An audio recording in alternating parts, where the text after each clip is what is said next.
अब आ जाओ थोड़े से प्रेमी लोग जो थोड़ा बहुत भी प्रेम करते हैं ठाकुर जी से, जिनको लीलाएं और ठाकुर जी के अंतरंग भाव सुनने में सुख मिलता है। तो ज्येष्ठाभिषेक का अर्थ क्या है? ठाकुर जी का अभिषेक क्यों किया जाता है? आप लोगों को सुन के बहुत आनंद आएगा। जादनाते ठाकुर जी ने अपने नख पे गिरिराज जी धारण किए, वादनाते सब ब्रजवासी नंद बाबा के पीछे पड़ गए। बोले बाबा तुम्हारो जे लाला है ना, आप ब्रज के राजा हो और अब आपको उत्तराधिकारी जो आपको लाला है ये ब्रज को राजा बनवे लायक है गयो, या को अभिषेक करके या को तिलक करके या को ब्रजराज बनाए दो। तो नंद बाबा बोले अरे अभी तो छोटो सो 7 बरस को है लाला, अभी तो कैसे या को मैं अभिषेक कर दूं। अच्छा, गिरिराज उत्सव के बाद में ऐसी थी स्थिति कि ठाकुर जी के निमंत्रण चल रहे थे। जैसे कोई गांधीधाम का कोई व्यक्ति इंटरनेशनली कहीं जाए, खेल कूद में जीत करके आए, गोल्ड मेडल जीत के आए, तो फिर उसके रिश्तेदार नातेदार मित्रजन सबके भाई एक दिन हमारे घर आना है, एक दिन। तो इतनी लंबी बुकिंग हो गई है कि अब वो कहता है भाई अगले महीने आऊंगा, इस महीने तो मुझ पर समय नहीं। तो ठाकुर जी का भी ऐसा ही हो गया। जब से गिरिराज जी धारण किए, मधुमंगल श्रीदामा तो यही बैठे रहते हैं, हाँ री कौन सी गोपी के यहाँ जानो है, गोपी कल मेरे यहाँ आनो है, परसों बाकी यहाँ जानो, तरसों बाकी तेरे यहाँ ना आवेंगे, तू रूखो सूखो खवावे, घी डार के खवाइयो, हमारो लाला आवे को। तो सब गोपियों के यहाँ ठाकुर जी पदरामन कर रहे हैं। पदरामन समझते हैं? ठाकुर जी जाते हैं तो सब गोपियां आरती करती हैं, स्वागत करती हैं, बैठाती हैं, पाम पूजती हैं। एक रसिया गाते हैं हमारे ब्रज में, सुना है? ब्रज भाषा। अब ये तो ब्रज विलास है, यहाँ तो ब्रज की बात चलेंगे और अभी हम हिंदी निकल रही है, थोड़ी देर में ब्रज भाषा ही निकलेगी, अपने आप ही समझियो। खातिर कर ले नई गुजरिया रसिया, ठाड़ो तेरे द्वार। खातिर कर ले नई गुजरिया रसिया, ठाड़ो तेरे द्वार। समझ में आ रहा है?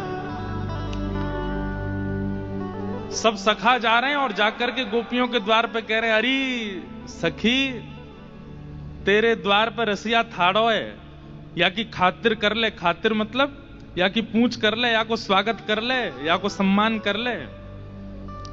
ठाड़ो तेरे द्वार रसिया, आयो तेरे द्वार।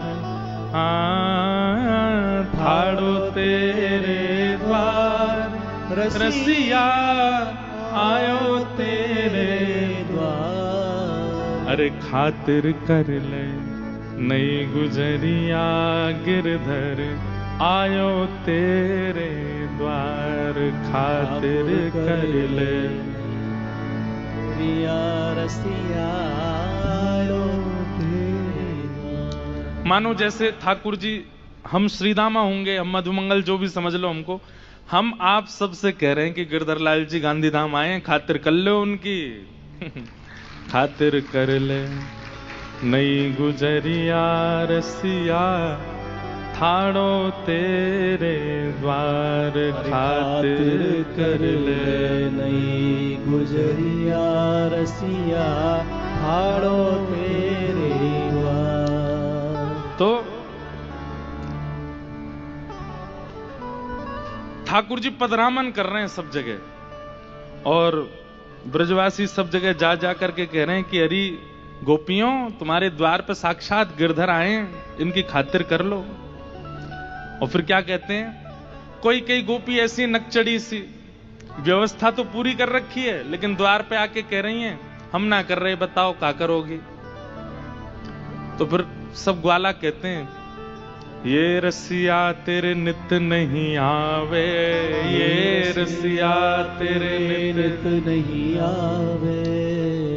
जैसे गिरधर लाल जी हमारे बहुत आते हैं गांधीधाम, इस साल का 3रा चक्कर है। एक बार तो मेरे बिना भी आ चुके हैं गांधीधाम, मैं नहीं आया हूं, लाल जी आ गए। जब नाथ द्वारा उत्सव पूरा हुआ उसके बाद द्वारिका में कथा थी, तो मैं तो कहीं से होके आया, लाल जी गांधीधाम होके गए थे द्वारिका। मतलब चुपचाप भी आते हैं बिना किसी को बताए। इसलिए 3-4 बार 5 बार 6-7 बार आ चुके हैं लाल जी, लेकिन अब क्या कह रहे हैं कि भैया बार बार नहीं आएंगे, इस बार खूब खातिर कर लेना लाल जी की, पता नहीं अगला चक्कर अब कब लगेगा। ये रसिया तेरे नित नहीं आवे, ये रसिया तेरे नित नहीं आवे, प्रेम होए तब दर्शन पावे, प्रेम होए तब दर्शन पावे। अरे किसी के चित्त में प्रेम होता है तब इस रसिया के दर्शन होते हैं। और बोले खावे पीवे कहा है, बोले अधरामृत को भोग लगावे, अधरामृत को भोग लगावे। कर मेहमानी अब मत चूके, समय ना बारंबार। हाँ कर मेहमानी अब मत चूके, समय ना बारंबार। अरे खातिर कर ले नई गुजरिया रसिया, ठाड़ो तेरे द्वार। खातिर कर ले नई गुजरिया रसिया, ठाड़ो तेरे। वैसे गांधीधाम वाले खातिर तो करते हैं। आज सुबह क्या स्नान पूर्णिमा, कितना जोरदार। आपको पता है ये ऐसी सामान्य जल से नहीं हुआ, जो लाल जी का सुबह अभिषेक हुआ यमुना जल से हुआ। और यमुना जी भी कहां की, कलिंदगिरी मस्तके, कलिंद पर्वत यानी कि हिमालय से बहती हुई जब यमुना जी पहली बार समतल जमीन पर आती हैं, उस जगह का नाम है कटा पत्थर, जो देहरादून से भी आगे है। वहां हमारे कुछ विप्र बंधु गए थे, हमारे संग यहां भी जो रहते हैं मंच पर, वो ब्राह्मणों जाकर के वहां पर कलशों में भर भर के, फिर 20-20 लीटरों की प्लास्टिक की कैनों में भर के ट्रेन में रखवा करके, तब यमुना जल देहरादून के भी आगे से आया यहाँ गांधीधाम। और उसको कल रात्रि में मिट्टी के पात्र में भर के, उसमें केसर और सुंदर सुगंधित द्रव्य डाल करके रात भर एसी कूलरों में रख के ठंडा करके सुबह तब अभिषेक कराया लाल जी का। खातिर तो आप लोग कर रहे हो तो खातिर तो हुई है ठाकुर जी की, ऐसी बात नहीं है, पर एक दिना की खातिर से काम नहीं चलेगा। 3 दिना हो रहे हैं अभी लाल जी, और खातिर करो। आहा, तो विषय पे आते हैं। तो जब से ठाकुर जी ने गिरिराज जी धारण किए वादना के बाद से ठाकुर जी इतने व्यस्त हैं, इतने व्यस्त हैं। नंद बाबा से सब ब्रजवासी कह रहे हैं, बोले बाबा तुम अपने लाला को राज तिलक कर दो, अब याकू अपनी गद्दी पे बैठाए दो।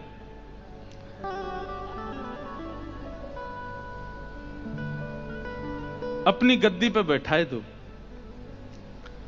तो नंद बाबा गए लाला के पास, बोले लाला अब सब ब्रजवासियों कह रहे हैं कि तू ब्रज को राजा बन जा, ब्रजराज बन जा। इतने में मधुमंगल बोलो ना बाबा अभी तो 3-4 महीना समय ही ना है, लाला की रोज रोज पधरामन है, कभी कोई गोपी के यहाँ जाएगो, कभी कोई गोपी के यहाँ जाएगो, अभी तो समय ना है लाला पे। नंद बाबा बोले अच्छा इतनो व्यस्त है गो लाला? बोले अब रोज जानो है जगह जगह गोपीन के यहाँ। तब सांडिल्य मुनि आए और सांडिल्य मुनि से नंद बाबा ने कही, इतने ब्रजवासी सब कह रहे हैं कि भैया लाला को राज तिलक कर दो या को ब्रज को राजा बनाए दो, आप कोई पावन तिथि बताओ। तब सांडिल्य मुनि ने ज्येष्ठ पूर्णिमा इस पावन तिथि को अंकित किया। बोले ज्येष्ठ की पूर्णिमा सबसे पावन दिवस है और यही दिन आप लाला को राज तिलक कर दो। तो ठाकुर जी ने गिरिराज जी कब उठाए थे? कार्तिक में।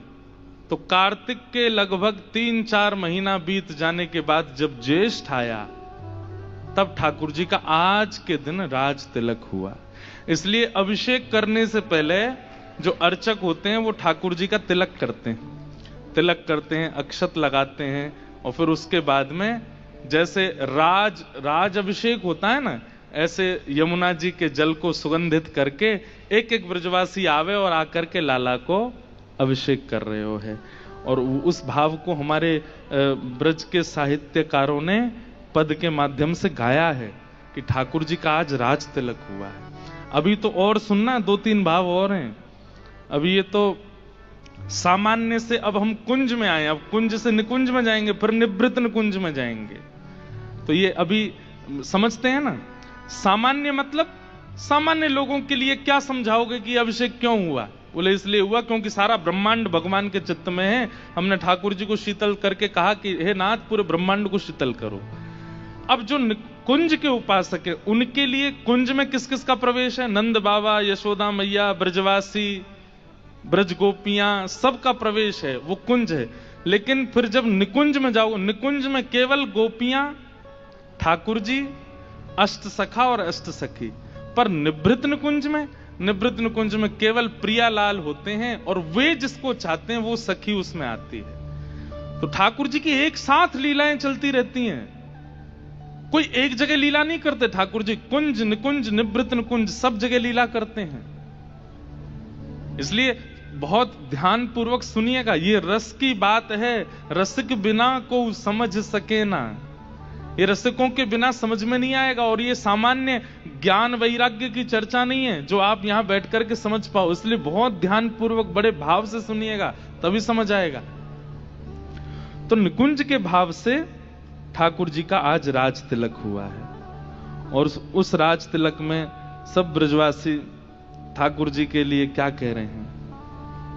आहा, आज लाला को राज तिलक है रहो है। जय हो। हम पद ढूंढ के लाए राज तिलक को।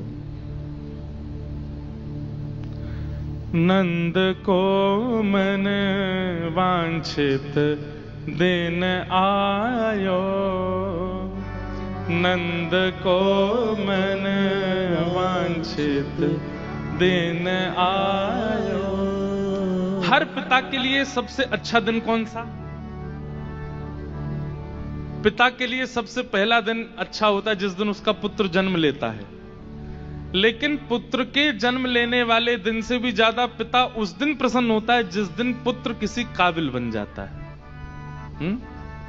जितने पिता बैठे हैं वही रिलेट कर पा रहे होंगे। जब संतान जन्म लेती है तब तो पिता को सुख मिलता है, लेकिन जब संतान काबिल बन जाती है, योग्य बन जाती है, उस दिन तो पिता बड़ा आनंद में आ जाता है। बोले अब मेरा बेटा बन गया। अब वो आज तक अपने सुखों को काटता रहा था, लेकिन जैसे देखता मेरा पुत्र योग्य बन गया, खुशी से रोने लगता है। और फिर वो विचार करता है अब मैं घूमने जाऊंगा, अब तो मैं रसगुल्ला भी खाऊंगा। सब कहते अरे तुमको डायबिटीज हो, अरे होने दो, बेटा बन गया योग्य, अब क्या करना है। तो आज नंद बाबा 80 वर्ष बाद तो लाला भयो, और 7 दिन बाद आज नंद बाबा इतने खुश हैं। क्यों? बोले लाला योग्य है, गयो है। तो हमारे ब्रज के साहित्य में क्या कह रहे हैं? नंद को मन वांछित दिन आयो, नंद को मन वांछित दिन आयो।